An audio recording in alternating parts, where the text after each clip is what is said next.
El egoísmo inteligente no es ser grosero. La diferencia es que desde niño te han inculcado que ser bueno es dar, que pensar en ti es malo, que una persona de verdad se sacrifica por los demás.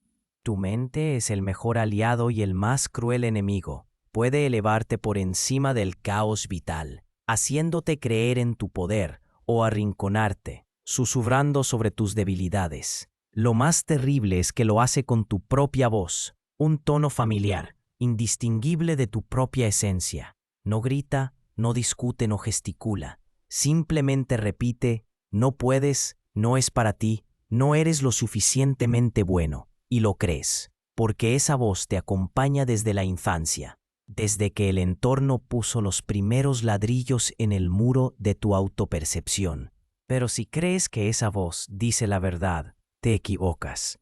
Dice lo que se acostumbró a decir. Es un eco de todos los miedos, inseguridades y dudas ajenas.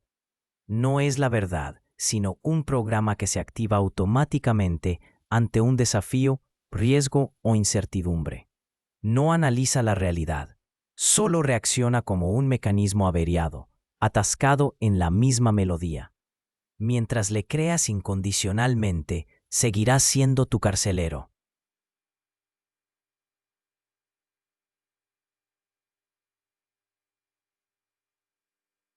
La forma más profunda de esclavitud humana es ser prisionero de los propios pensamientos, escribió Marco Aurelio, y tenía razón. No siempre es posible cambiar las circunstancias, pero modificar la propia percepción es un arte al alcance de quienes se atreven a mirar en su interior. La conciencia es una espada que corta las ataduras de las imposiciones. Ya no solo escuchas esa voz, sino que empiezas a observarla, como un científico observa un objeto de estudio, sin miedo, sin emociones, simplemente notando el principio de un día. Cómo vivir cuando es imposible pensar en el futuro. Interesante, ahora dice que no podré, pero no es más que un pensamiento. En ese instante ocurre la magia. La distancia entre tú y tus pensamientos aumenta. Ya no te dominan por completo, se vuelven algo externo. La verdadera libertad comienza donde dejas de identificarte con tu monólogo interno. Puede decir lo que quiera, pero no tienes que obedecerle. Puedes señalar tus debilidades, pero siempre puedes elegir escucharlo o actuar en contra. Al final, la mente debe ser tu herramienta, no tu amo. El futuro es un abismo. Cuanto más lo miras, más te absorbe. La mente se dispara, dibuja decenas de escenarios posibles y ninguno trae alivio. En uno fracasas, en otro lo pierdes todo, en el tercero te devora la incertidumbre. Así se derrumban las personas, no por la complejidad de la vida en sí, sino por el peso de sus pensamientos sobre lo que vendrá. Y si ese mañana no existe, o si es tan nebuloso que cualquier planificación se convierte en tortura, en tales condiciones, no se piensa en años ni se elaboran planes a meses vista. Se vive un día a la vez, no porque sea un hermoso principio filosófico, sino porque es la única forma de sobrevivir. Así vivieron los estoicos cuando se derrumbaban los imperios. Así se mantuvieron los prisioneros en lugares donde el tiempo perdía sentido. Así viven quienes se ven obligados por las circunstancias a dejar de intentar vislumbrar el futuro y concentrarse solo en este momento. No pienses si aguantarás una semana. Simplemente sobrevive a este día. Busca un rayo de luz. Haz algo que te acerque a la vida, no a la destrucción. La mente exigirá más. Gritará que hay que construir estrategias, que hay que prever alternativas, que no se puede simplemente existir en el momento. Pero miente. Esa es la única estrategia que funciona cuando todo se derrumba. Puedes soportar un día, solo uno. Mañana será mañana, pero hoy es tu único mundo. Enemigos invisibles. ¿Por qué te sientes atraído hacia la autodestrucción?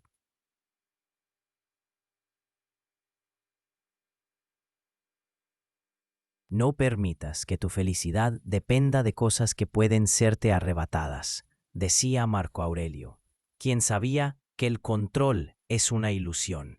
Lo único que tienes en tus manos es este día, este minuto, este paso. Todo lo demás es arena movediza. Despiertas por la mañana y tu día es todo lo que posees. Ni un año, ni 5, ni grandiosos planes que pueden venirse abajo en cualquier instante. Solo estas 24 horas.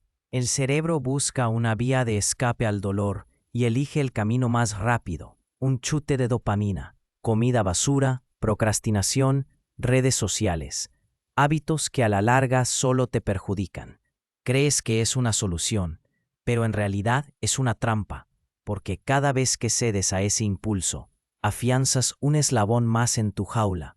Quien no puede dominarse a sí mismo siempre será un esclavo, escribió Nietzsche. Si no controlas tus reacciones, ellas te controlarán a ti, y así el hábito se convierte en tu amo, dictándote cuándo debes fumar, comer o deslizar el dedo por una pantalla sin fin. Se infiltra en tus nervios, transformándote en una marioneta. Pero, si la autodestrucción es un reflejo, significa que puede reprogramarse, que puedes implantar otro reflejo, en lugar del cigarrillo, una respiración profunda. En lugar del teléfono, un paseo de 10 minutos. En lugar de la comida, un vaso de agua. La mente se resistirá, exigirá lo habitual, pero si aguantas al menos unos minutos, el impulso se debilita y comprendes. No era hambre real, ni necesidad verdadera, sino un programa. No tienes que ser su rehén. No tienes por qué obedecer a esos enemigos invisibles. En cada momento tienes una elección: fortalecer la jaula o dar un paso hacia la libertad. Tu mente puede reiniciarse, y entonces los hábitos dejarán de ser cadenas para convertirse en herramientas. El silencio como arma, cuando las palabras solo hieren. El silencio es una fuerza subestimada. Parece que las palabras pueden protegerte, explicarte y colocar todo en su sitio. Pero la verdad es que en los tiempos difíciles, las palabras suelen convertirse en cuchillos con los que te hieres a ti mismo. Quieres que te escuchen, pero el mundo no tiene prisa. Explicas, pero ya te han juzgado. Intentas alcanzar el entendimiento, pero la gente solo oye lo que quiere. En lugar de alivio, sientes fatiga. Has gastado energía en palabras que no cambiaron nada. El silencio es una estrategia. Quien sabe callar, sabe controlar la situación. Los estoicos lo sabían, los guerreros lo sabían. La contención es el principal signo de fuerza. Las personas que no se desgastan en explicaciones y justificaciones se vuelven inquietantes. Es imposible doblegarlas, porque no dan puntos de apoyo por donde agarrarlas. En lo profundo de tu mente viven enemigos invisibles, que no gritan ni amenazan. Esperan pacientemente, en momentos de tensión, miedo o cansancio. Salen de la sombra y te susurran: vamos, relájate, estás exhausto, te lo mereces. Y antes de que te des cuenta, tu mano se extiende hacia el cigarrillo, el teléfono, el alcohol, cualquier hábito que prometa alivio. No es una elección, sino un mecanismo, una reacción programada ante el estrés. Pero si callas es imposible descifrarte. Nadie sabe lo que pasa por tu cabeza. Nadie puede predecir tu siguiente movimiento. Tus enemigos quieren que hables, esperan tus justificaciones, tus reacciones, tus explicaciones. Quieren verte preocupado, quieren verte presa del pánico. Esperan que tú mismo les des el arma con la que atacarte. Su silencio es como una hoja fría, imposible de manipular. Retén tu lengua hasta que estés seguro de que lo que vas a decir es mejor que el silencio. Aconsejaba Pitágoras: porque las palabras dichas en un arrebato de emociones casi siempre encierran debilidad. En momentos de ira dices cosas de las que luego te arrepientes. En momentos de miedo revelas tus vulnerabilidades. En momentos de desesperación muestras al mundo dónde es más fácil golpearte. ¿Cómo encontrar fuerzas si parece que no las hay? Pero si callas, se pierden, se enfadan, no entienden cómo controlarte, porque una persona que no revela sus pensamientos sigue siendo impredecible. Pero el silencio no es inacción, sino ahorro de energía, concentración en los hechos. En lugar de palabras, se dan pasos que hacen todo evidente. Cuando un barco se enfrenta a una tormenta, el capitán no grita al cielo implorando a la naturaleza que se calme, sino que guarda silencio, conserva las fuerzas y controla el timón. Porque gritar es inútil. En tu vida, en los momentos duros, te arrastra a hablar, pero hablar significa perder. Las palabras deben ser escasas como el oro. Su fuerza debe estar en que se dicen en el momento oportuno y con el peso justo. El resto, silencio. En ese silencio reside tu inquebrantabilidad, tu seguridad, tu victoria. Tu cerebro es un mentiroso. Dice que ya no tienes fuerzas, que estás al límite, que después solo hay caída. Dibuja ante ti un muro que supuestamente es imposible de derribar, pero no es real, es una artimaña. Está científicamente demostrado que cuando crees estar totalmente agotado, en realidad te queda al menos un 40% de reservas que ni siquiera sospechas. Tu cuerpo es capaz de más, tu psique es más fuerte de lo que crees, pero el cerebro, programado para ahorrar energía, establece límites artificiales para que no salgas de la zona de confort. Así es como se revelan las reservas internas. Los deportistas lo llaman segundo aliento, los militares modo supervivencia.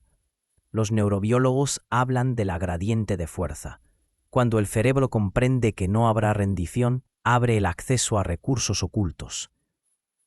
Es como si hubieras conducido un coche toda la vida sin saber que tiene una marcha adicional. Las fuerzas se encuentran en el acto mismo de actuar. Mientras te sientas a reflexionar sobre cómo encontrarlas, el cerebro sigue alimentándote con la ilusión del agotamiento. Pero basta con dar un paso adelante para que la energía empiece a llegar.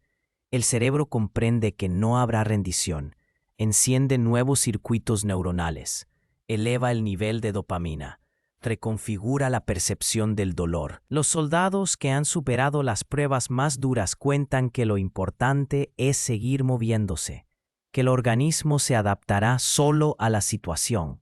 Así es como se sobrepasan los límites de lo posible, no con palabras ni con pensamientos, sino con un paso al frente cuando todo en tu interior grita que basta. Basta no es la realidad, sino otra mentira en la que es demasiado fácil creer. Pero tú no estás aquí para eso. Tú no estás aquí para rendirte. Es como un guardia estricto que te detiene mucho antes de la verdadera frontera. El hombre teme más que nada descubrir hasta dónde es fuerte, escribió Nietzsche, porque al ser consciente de ello, ya no podría volver atrás, entonces desaparecería el derecho a la autocompasión. Entonces habría que reconocer que la debilidad no es una condición, sino una elección. En esa verdad reside lo más terrible. Tus fuerzas no se agotan, sino que simplemente te permites detenerte. Y si no te detuvieras, y si fueras más allá cuando parece imposible, ¿por qué ahora no debes analizarte? Quien se aferra al pasado pierde el presente, decía Marco Aurelio, porque el pasado es una ciénaga que te atrapa, dejándote en una espiral de análisis interminable. Mientras analizas, sufres, te obsesionas, la realidad se derrumba a tus pies. No sales de la crisis, sino que te instalas en ella. Otra estrategia, decisiones mínimas. No desescombrar el derrumbe, sino despejar un estrecho camino hacia adelante. No intentar comprender toda la vida, sino dar un paso que aporte estabilidad. No eres un arquitecto que levanta un palacio, sino un soldado que debe sobrevivir. Acciones sencillas, lo más básico: levantarte por la mañana, hacer una tarea fundamental, elegir una acción que evite que te hundas en el caos. Analizarte durante una crisis es como intentar reparar un avión en pleno vuelo. Parece que si comprendes por qué has llegado a este punto, el dolor remitirá, que si rebuscas en el pasado, encontrarás una explicación que te quite peso de encima. Pero la verdad es que solo te hundirás más. La mente empezará a crear nuevas preguntas, a buscar culpables, a regresar a viejos traumas, y el tiempo seguirá corriendo. La crisis no espera a que te aclares, sino que exige acción, no reflexión, decisiones mínimas, pasos sencillos. Esa es toda la estrategia.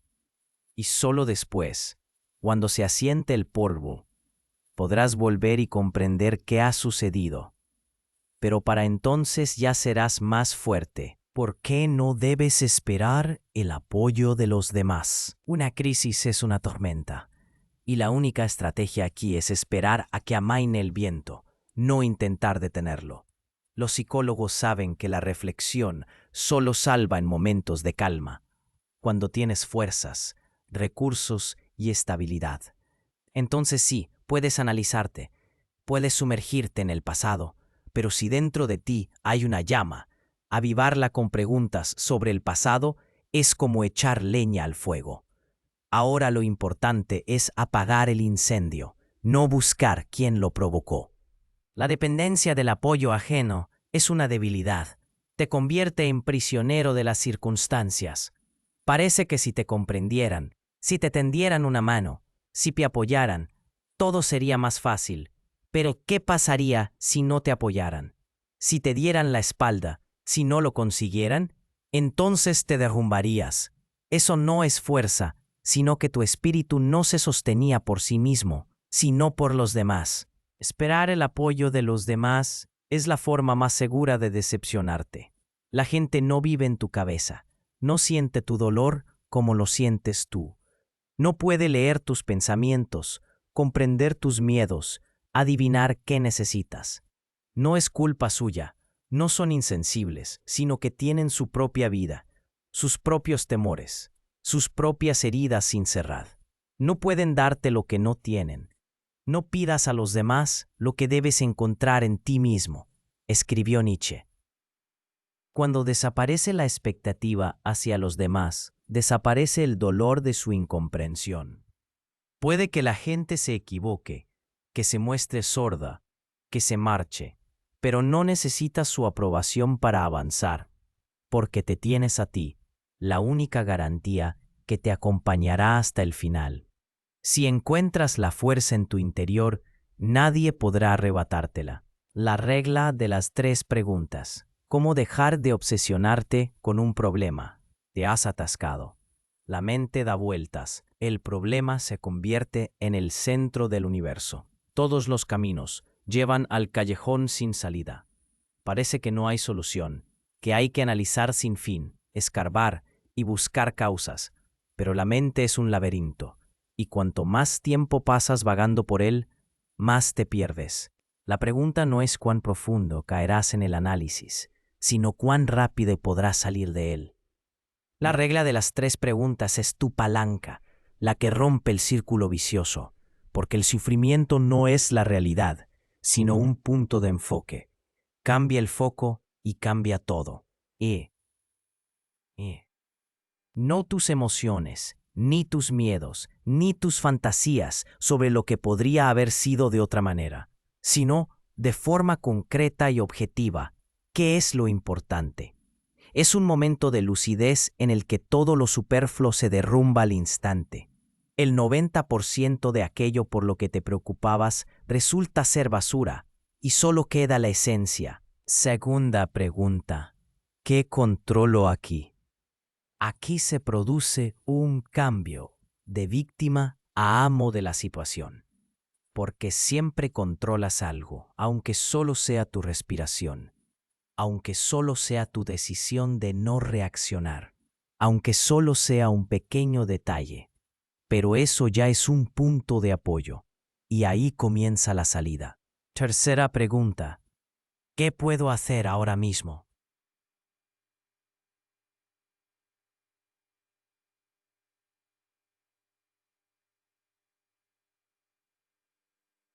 No dentro de una semana, no si todo fuera diferente, sino ahora, con lo que tengo.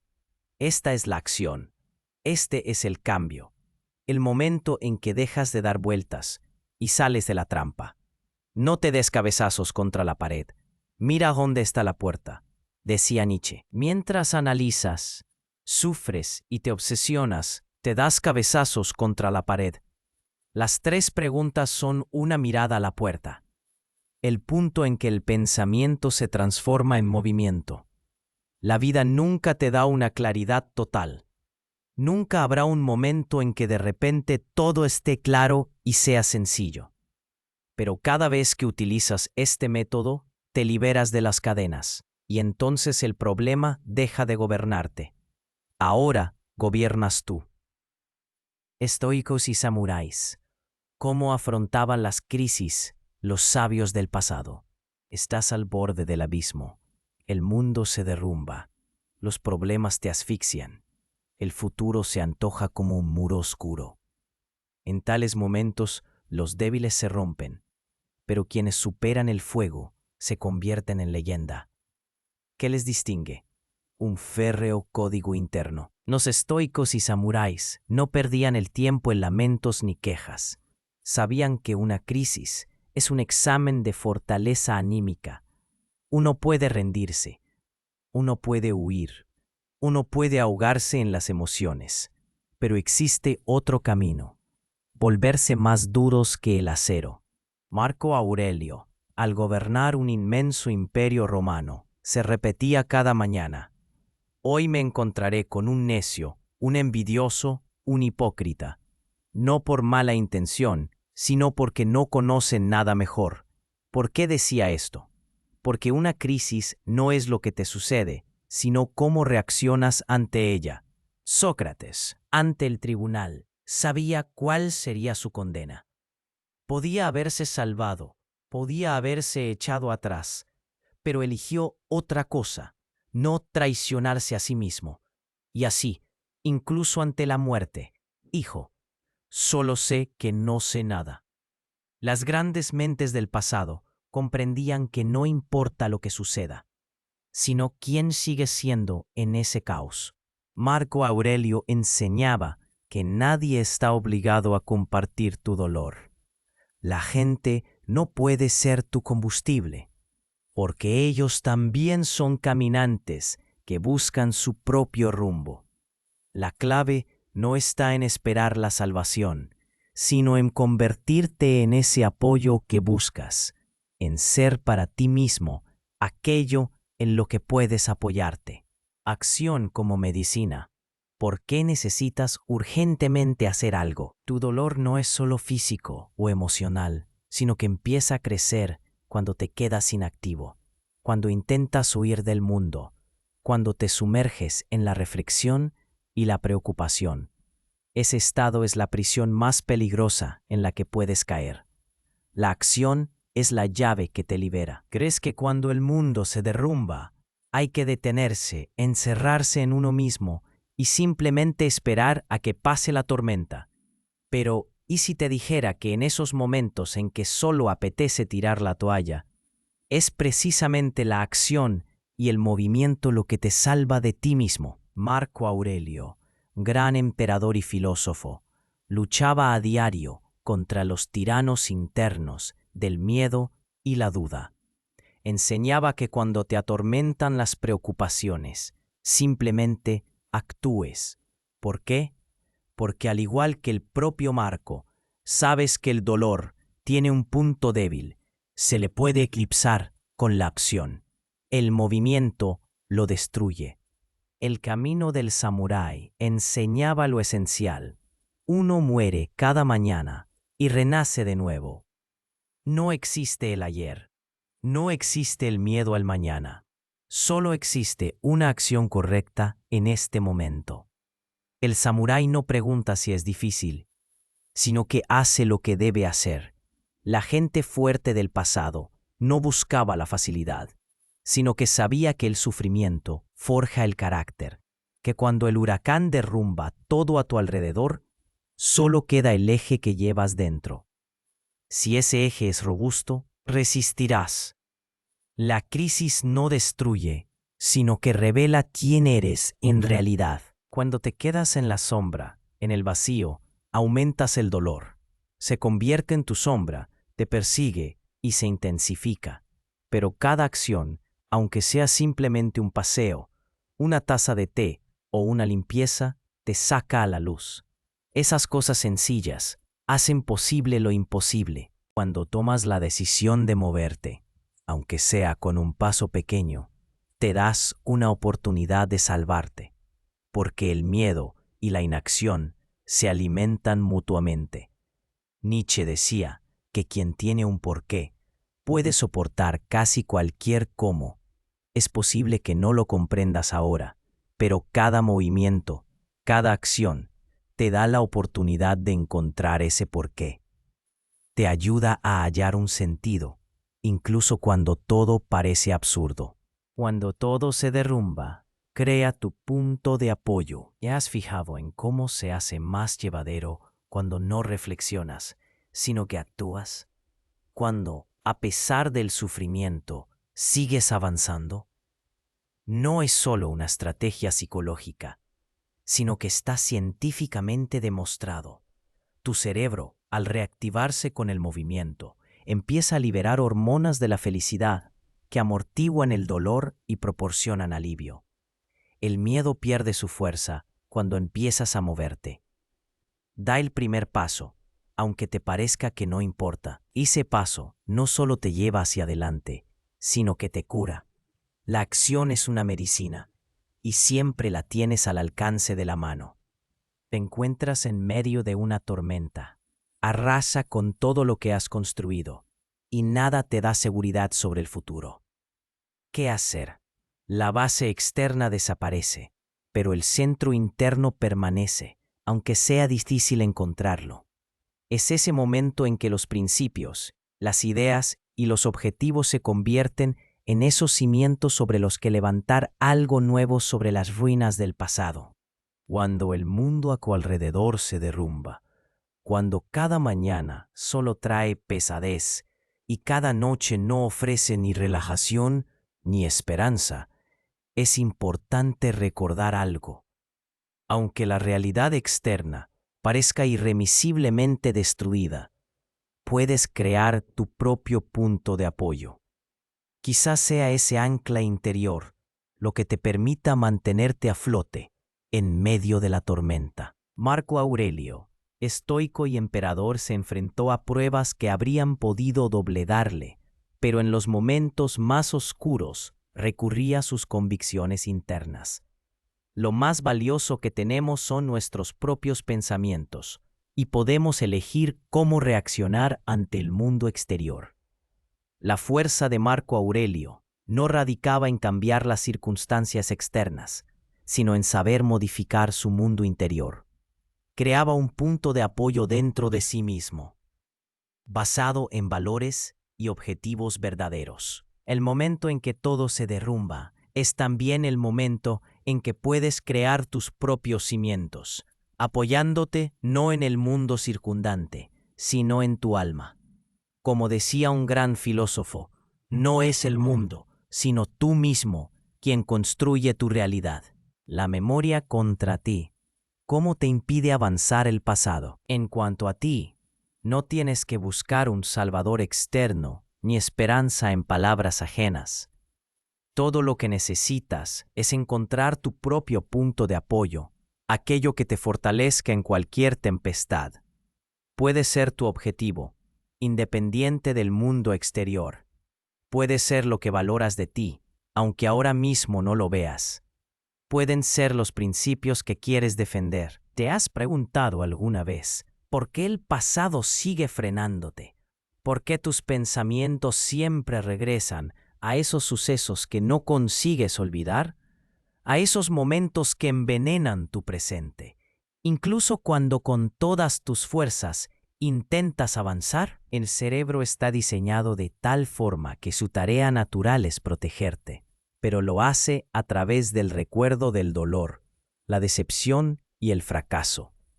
Esas vivencias negativas, como cicatrices en la piel, se convierten en parte de tu conciencia, aunque no quieras. ¿Por qué? Porque actúan como una señal de que la próxima vez podría ser peligroso. Pero el problema es que esas señales que quedan en la memoria te recuerdan constantemente el pasado, frenando tus pasos en el futuro.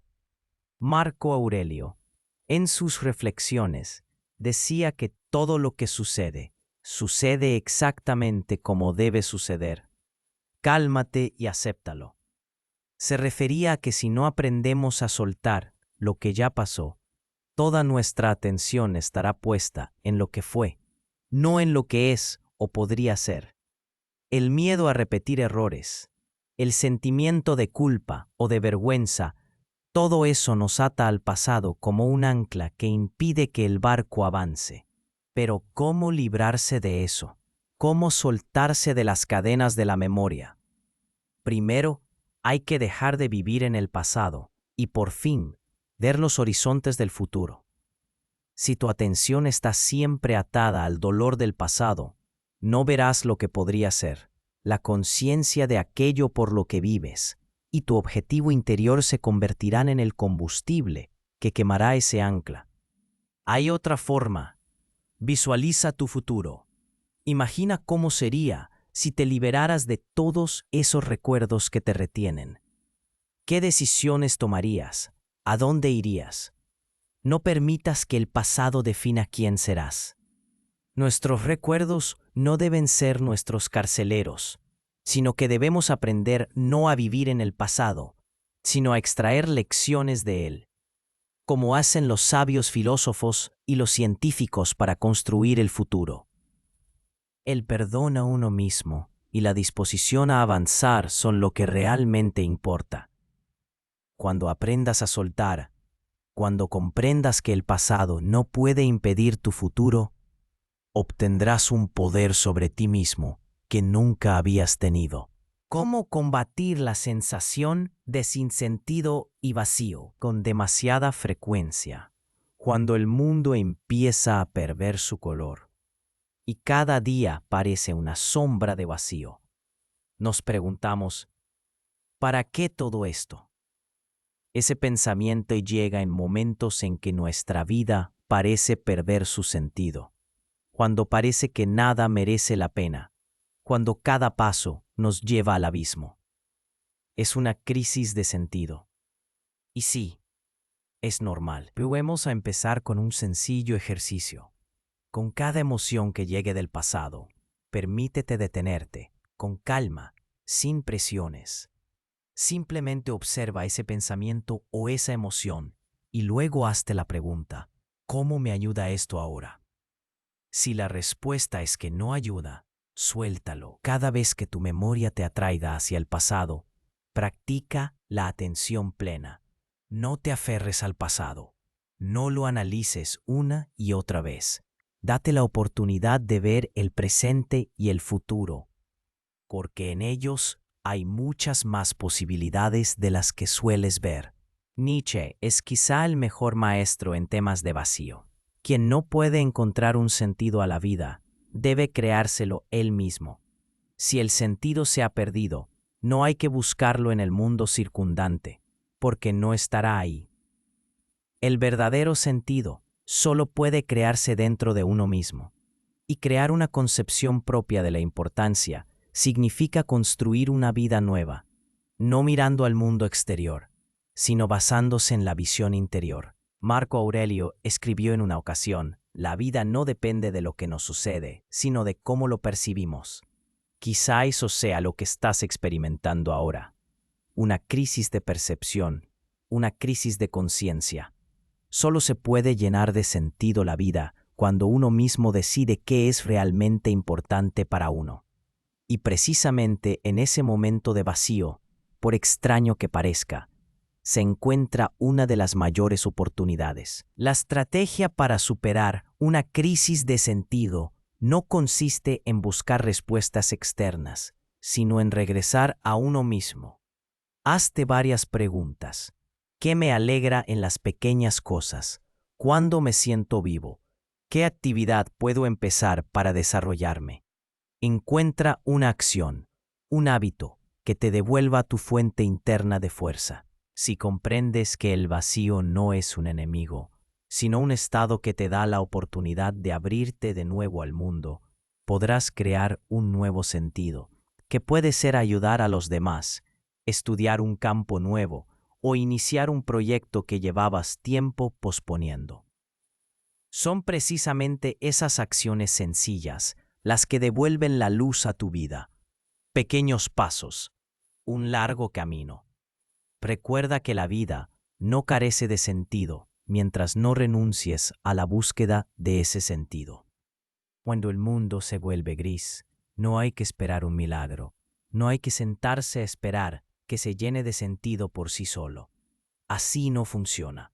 Primero hay que crear un objetivo, aunque sea el más pequeño, un pequeño paso que sirva de punto de apoyo. No es lo que nos sucede, sino cómo nos relacionamos con ello, lo que determina nuestra felicidad, lo que significa que el vacío no es algo que no se pueda cambiar, sino una oportunidad para la acción, para la búsqueda de algo nuevo. Espero que esta edición te sea de gran utilidad.